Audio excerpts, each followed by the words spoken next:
আমি একবার মনে করতে পারলুম যে একদিন ধরে মানুষটা আমার সঙ্গে এত খারাপ ব্যবহার করেছে, এত খারাপ কথা কয়েছে, আমি আর তার কাছে যাবো নিকো?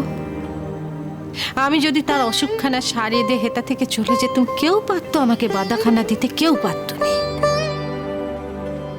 আমি তো তা করিনি গো।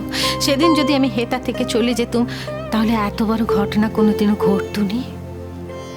সত্যি তো, একজন পুরুষ মানুষের ঘরে যদি তার চরিত্রহীন বউ থাকে, তাহলে সেই পুরুষ মানুষটা সমাজে মুখখানা দেখায় কি করে বল দেখিনি? মামনি, তোমার এই কথাগুলো না অন্য কাউকে বলা সাজে, আমাকে বলো না। তুমি কি ভাবছো তোমার এই কথাগুলো আমি বিশ্বাস করছি? আমি তোমার এই কথাগুলো মোটেও বিশ্বাস করছি না মামনি। তুই না করিস নতুন বউ, কিন্তু দেশ দুনিয়া সকলে তো জানলো কথাখানা। তোমার দেশ দুনিয়াটা মামনি এই ব্যানার্জি বাড়ির মধ্যেই আটকে আছে।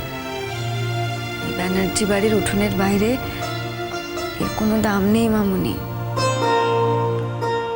ব্যানার্জি বাড়ির উঠোনের বাইরে দাম রইল কি রইল না, তাতে আমার কি এলো গেল বল দেখিনি? হ্যাঁ, আমার তো দেশ দুনিয়া হেতাই, ঘর, এই উঠোন, এই সব কিছুই তো আমার দেশ দুনিয়া বলে। বাড়ির লোকজন, যাকে স্বামী বলে একদিন আত্মসমর্পণ করেছিলুম, সেই তো সব। এই ছেলে মেয়েরাই তো আমার সব। সেই স্বামীর মনে যদি আমি কাঁটা হয়ে থাকি, আর সেই ছেলে মেয়েদের মনে যদি আমাকে নিয়ে লজ্জা থাকে, মায়ের চরিত্র নিয়ে যা তারা যদি সমাজে মুখ না দেখাতে পারে, তাহলে আমার বেঁচে থেকে কি লাভ বল দেখিনি? হ্যাঁ, এই বেঁচে থাকা আর মরে যাওয়া সমান সমান লো। কিন্তু মামনি, যারা অন্যায়ভাবে একটা মিথ্যেকে বিশ্বাস করে তোমাকে অসম্মান করছে, তুমি তাদেরকে জিতিয়ে দেবে? জেতা হারা কোনোটাই কি আমার হাতে আছে মা গো? হ্যাঁ মামনি, তোমার হাতেই আছে, তোমার হাতেই তো আছে। তুই আমাকে কি করতে বলিস? তুমি তো বলেছো তুমি তুমি বারাসাতের বাড়িতে থাকবে না, তাহলে কোথায় থাকবে তুমি? জানি নে মা গো, ঈশ্বর একটা না একটা পথ ঠিক দেখিয়ে দেবেন। ঈশ্বর তো এত নির্দয় হবেন নি, ঘরও কেড়ে নেবেন, পথও কেড়ে নেবেন, সেটা তিনি করবেন নে গো। জানো মামনি, আমি খুব আশা করেছিলাম যে আজ বিশু জ্যাঠার কাছ থেকে সব কথা শোনার পরে বাবা অন্তত একবার তোমার কাছে আসবেন। তোর বাবার হেতে আশা কি অত সহজ লো নতুন বউ? সে কি আর একলা মানুষ লো? তার পদে পদে কত বাধা, কত বিপত্তি, সে আসবে কেমন করে? তুমি মা, পিসিমণি ওদের কথা বলছো তো? আমি কারুর কথা বলছি নি মা গো, এইসব কথা তুই বাদ দে। সত্যি আজ আমার বড় ঘুম লাগতেছে। সারাদিনটা আজ আমার বড় ধকল গেছিল। আজ তুইও তো খুব ভয় ভয় ছিলি নতুন বউ। হ্যাঁ, সব কথা শোনার পরে তোকে সকলে বিশ্বাস করে কি না করে তা নিয়ে তুইও তো কত ভয় ছিলি বল। আমার তাতে আর কিছু আসে যায় না মামনি। এমন কথা কয়নি মা গো, তোমার কিছু আসে যায় না মানে? তোমাকে চাঁদ বাবা একখানি ভালোবাসে, যদি কিছু মাত্র এসে যায় তা তো তোমারই এসে যায় বলো। ভুল বুঝে ভুল কথায় তুমি তাকে ছেদ দিয়ে চলে যাবে, এ তো হয় না মা গো। আমি তো বিশ্বাস করি বাবাও তোমাকে ভালোবাসে। তুই যে কি বোকার মতো কথা কোস নতুন বউ।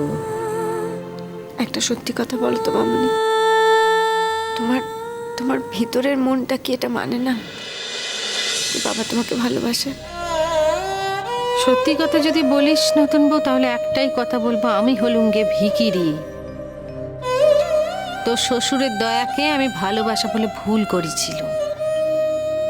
সে আমাকে কোনোদিনও ভালোবাসেনি গো। যদি সত্যি সে আমাকে ভালোবাসতো, তাহলে এক হাত নোকের সামনে বিশু দাদার মতো পরপুরুষের সামনে আমার চরিত্র নিয়ে কাটাছেড়া করতে পারতো নি, কখনো পারতো নি। এটাও তো হতে পারে যে এখন সবকিছু চুকে যাওয়ার পর বাবার হয়তো অনুতাপ হচ্ছে। তুই থাম নতুন বউ। মেয়ে মানুষ কোনো খেলার পুতুল নয় গো, তাকে নিয়ে যখন যা ইচ্ছে যা খুশি কিন্তু করা যায়। কাল তুমি কোথায় যাবে আমি জানি না, কিন্তু তুমি যেখানেই যাও আমি তোমার সঙ্গে যাব। তুই এমন ধারা পাগলামো করিস নি নতুন বউ। তোর জীবনখানা আর আমার জীবনখানা এক নয়। তোকে তোর স্বামী কত ভালোবাসে, আমাকে আমার স্বামী কোনোদিনও ভালোবাসেনি কো। আমাদের ভাগ্যে যদি দেখা হওয়া থাকে তাহলে আবার দেখা হবে, আর যদি না থাকে তাহলে আমার মনে একখানেই সান্ত্বনা থাকবে যে এই ঘরে এমন একখানা লক্ষ্মীমন্ত বউ রেখে গেছি যে কোনো মানুষের কোনো অসুবিধে খানা হবে না গো। তুমি বারবার ভুলে যাচ্ছ মামনি, তোমার বিরুদ্ধে যে অভিযোগ আনা হয়েছে সেটা শুধু তোমার বিরুদ্ধে না, আমার বিরুদ্ধেও আনা হয়েছে। আমাকেও দোষ দেওয়া হয়েছে, আমাকে শুনতে হয়েছে সব দোষ আমার। আমাকে শুনতে হয়েছে যে আমার জন্যই সব হয়েছে, আমার সূত্র ধরেই নাকি তোমার আর বিশু জ্যাঠার দেখা হয়েছে। আমাকে শুনতে হয়েছে যে এইসব নোংরা কাজ। হয়তো যে এই কথাগুলো বলেছে কাল সেই আবার অন্যরকম কথা বলবে, কিন্তু তাতে কি, তাতে কি মামনি? এই এই এই প্রশ্নের উত্তর তো তুমি একটু আগে দিয়ে দিলে না। তুমি বললে না যে মেয়েদের জীবন পুতুলের মতন নয় যে তাকে নিয়ে খেলা করা যায়। তাহলে তোমার ক্ষেত্রে যেটা খাটবে আমার ক্ষেত্রে কেন খাটবে না মামনি? নতুন বউ আমার 3 কাল গিয়ে 1 কালে ঠেকেছে। আমি জীবন থেকে কোনোদিন কিচ্ছুটি পাইনি কো, আর আশাও করিনি কো। তাই আমার জন্য যে কথাখানা খাটে সেটা তোর জন্য খাটেনি। তোর জীবনখানা সবে শুরু হয়েছে। চাঁদ বাবা তোকে ভালোবাসে, তোকে তো এত তাড়াতাড়ি হাত ছাড়লে চলবে না কো। লক্ষ্মী মামনি, তুমি হার চাই বলো, ওই ভালোবাসা কথাটা বলো না। তার তো ভালোবাসার লোকের অভাব নেই, সে আমাকে ভালোবাসতে যাবে কেন? আর তাছাড়া তুমিও তো জানো না যে তার ভালোবাসার লোকের অভাব নেই। তুই যে এত কথাই বলিস না কেন নতুন বউ, আমি তোকে একখানাই কথা কইব, তোর স্বামী তোকে ভালোবাসে। হ্যাঁ, কতখানি ভালোবাসে সে হয়তো নিজেও সেটা বুঝতে পারেনি কো। যেদিন সে বুঝতে পারবে তোকে কতখানি সে ভালোবাসে, সে সব কিছু ছেদছুট দিয়ে তোর কাছে এসে দাঁড়াবে, দাঁড়িয়ে বলবে যে আমাকে গ্রহণ করো। সেই দিনের অপেক্ষায় তোকে থাকতে হবে নতুন বউ। আমার জীবনে কোনো চাওয়াও নেই, আমার জীবনে কোনো পাওয়াও নেই, আমার জীবনে কোনো আশাও নেই। আমার বাকি জীবনটা আমি আমার মতো করে কাটাতে চাই। এরকম কখনো হবে না মামনি। আমি যাব, আমি তোমার সঙ্গে যাব। হ্যাঁ, যদি তুমি আমাকে না নিয়ে চলেই যাও তাহলে আমি কি করবো? আমি চাঁদডোবা চলে যাব, কিন্তু আমি এই বাড়িতে থাকবো না।